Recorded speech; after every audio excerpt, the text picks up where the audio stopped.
All right, today I'm in the basement. I'm going to do some wiring, try to get all of the outlets and receptacles and lighting wired and done so we don't have to worry about that.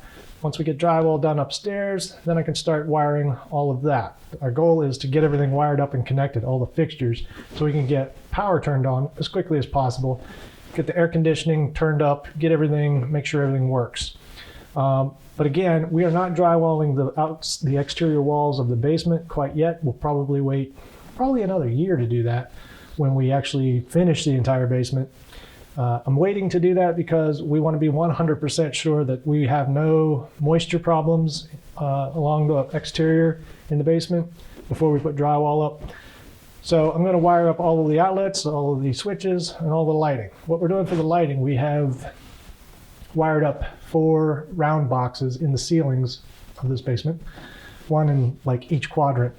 So they're all on one switch, all wired kind of in series. And we're just going to plug in these porcelain bulb receptacles with bulb sockets with a receptacle in it, the full chain deal. These are cheap. We can wire them right up to the round box, and then I can plug all of our LED fluorescent shop lights into these and daisy chain off of those, and we can move the lights however we want to for the basement.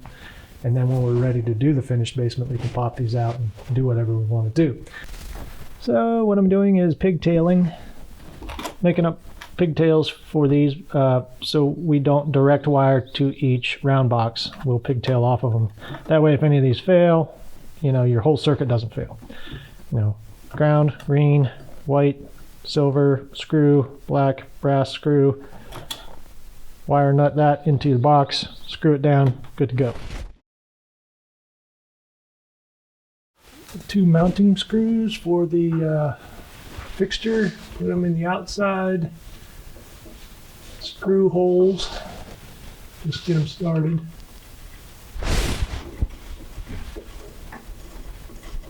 All right.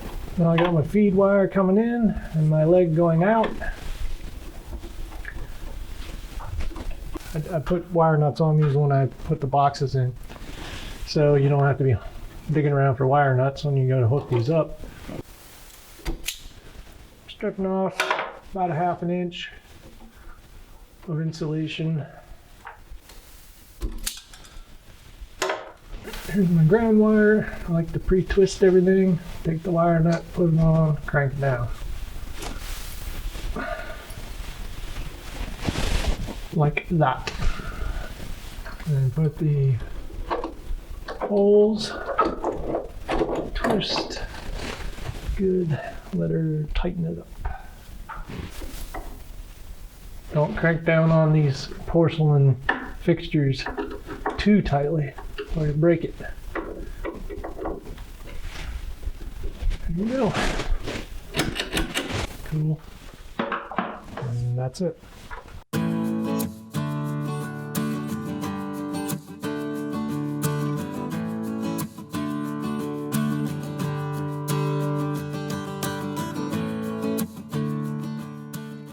So I don't intend for this to be a how-to video on how to wire receptacles. There are hundreds of those on YouTube. I've watched a lot of them, but I'll show you how I'm doing mine. This is a box that is 3rd or 4th in the circuit, and there's a couple more after this. So you'll have 2 sets of wires, one coming in, one going out to the next receptacle. And when you have 2 wires, I pigtail them, and I'll explain that in a second. You got your 2 whites, 2 blacks, 2 grounds, and so you're going to have power coming in, 1 set of black and whites from the previous receptacle, and then the power goes out that receptacle to the next one in line. You could wire these all up to the receptacle directly, but if you do that and this receptacle fails for some reason, everything else down the line fails. That's why we're going to pigtail it. You don't have to pigtail it if it's the last one in the line, because there's nothing beyond that. But this one we will pigtail. I'll show you how I do my ground wires. And I do this just to save a wire nut and a little bit of room in the box. So I take the 2 ground wires and I twist them together. Get these out of the way. about 5 or 6 twists. Take a pair of cutters, cut one off right at the twist.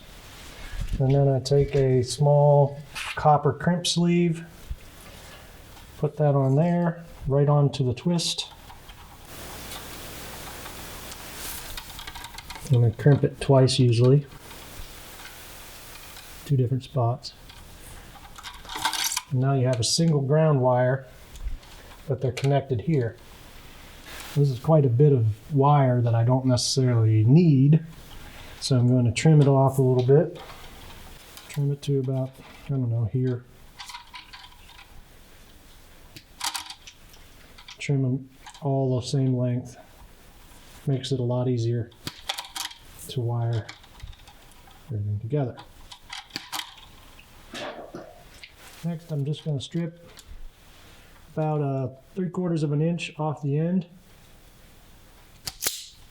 of each conductor.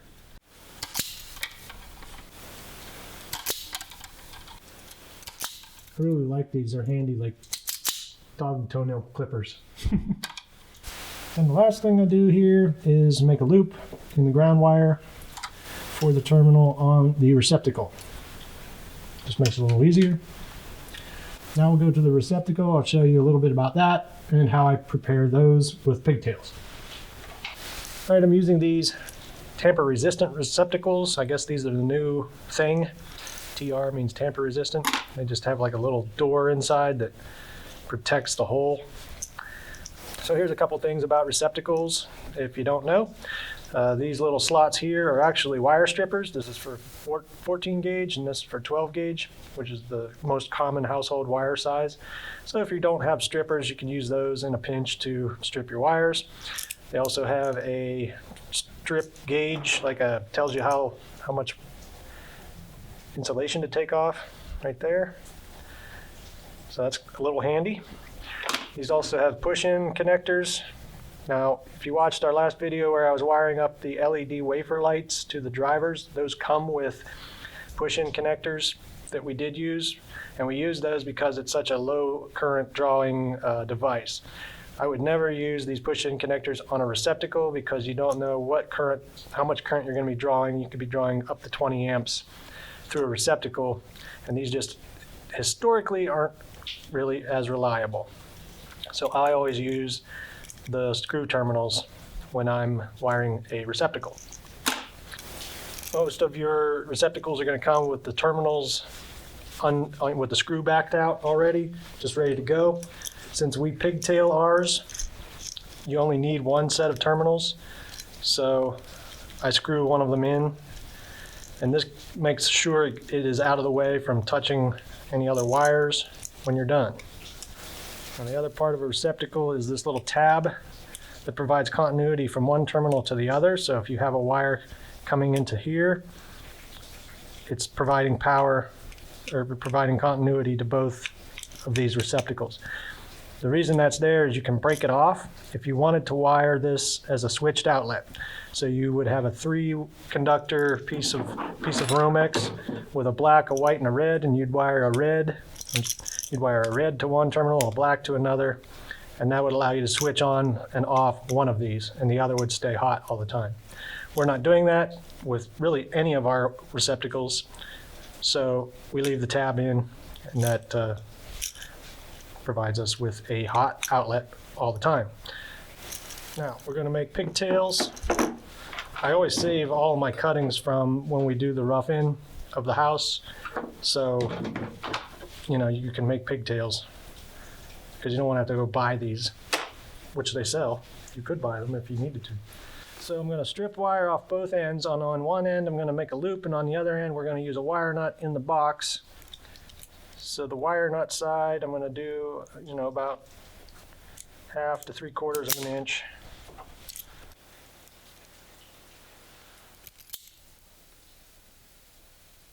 And on the other side, I'm going to do about 1 inch.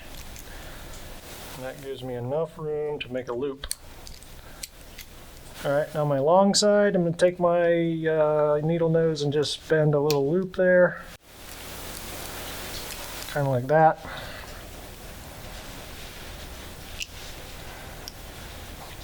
And then we're going to wire it, connect it to the receptacle. Black always goes to brass, white always goes to silver. Black, brass, BB, match up the Bs and you will be fine. So then I try to, well, I run the loop that way in the direction of tightening the screw. Put the loop on, and then I try to close it up a little bit with needle nose. Like that. And then just tighten it down. And I hold it with these fingers so that it doesn't try to walk away from me as I'm tightening. Really crank on it, get a good bite. And then just do the other side, same way with your neutral wire.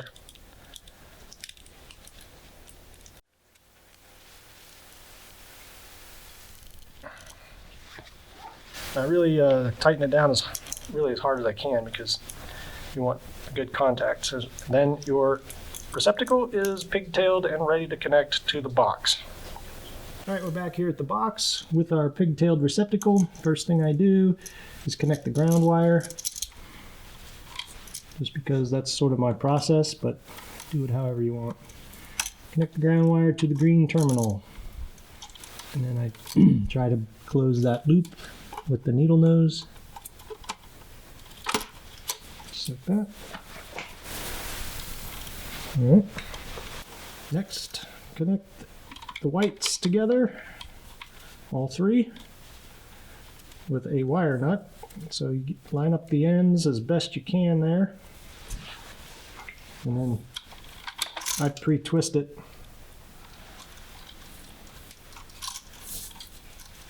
as best I can. All right. And if you have one that sticks out, cut that flush with the rest. Take a wire nut and crank it until you can't crank it anymore. Usually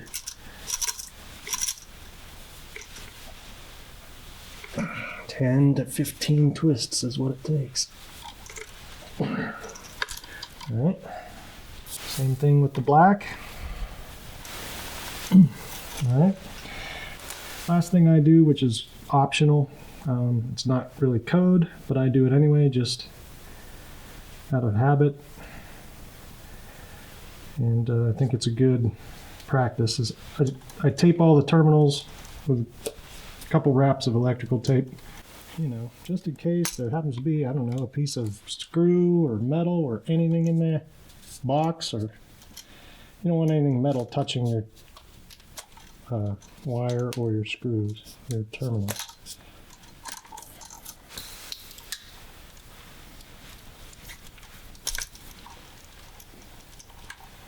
Okay, like that. All right, now just mash these in there. It doesn't matter which way this goes, this way or this way. I like to keep it to where the ground is on the bottom so that it looks like a little face, and it just looks better to me. So I make them all the same. Screw the receptacle to the box.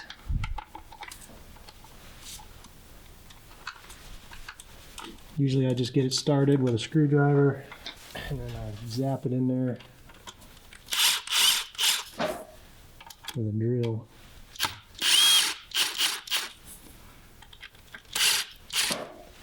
That saves you a little bit of time. Then you can line it up and get it right. Finish it with a screwdriver. All right, I got a wall plate here. Put that on there, like so.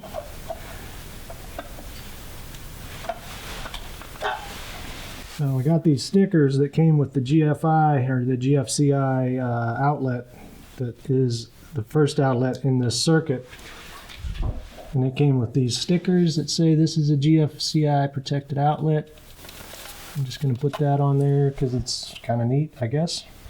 And in the future, anybody who doesn't know, that's protected by its own GFCI. Well, there you go. That's how I wire receptacles and stuff. Like I said, I wasn't trying to make any kind of how-to video or anything, and this is just what I'm doing. If you already knew how to do it, sorry for wasting your time. If you didn't, then maybe this will help you out and you need to wire up your own receptacles. But yeah, so we're just trying to get stuff knocked out here, waiting on drywall to show up so that we can get the house stocked with drywall and begin hanging. That'll probably be the next video. We'll see you then. Appreciate you watching.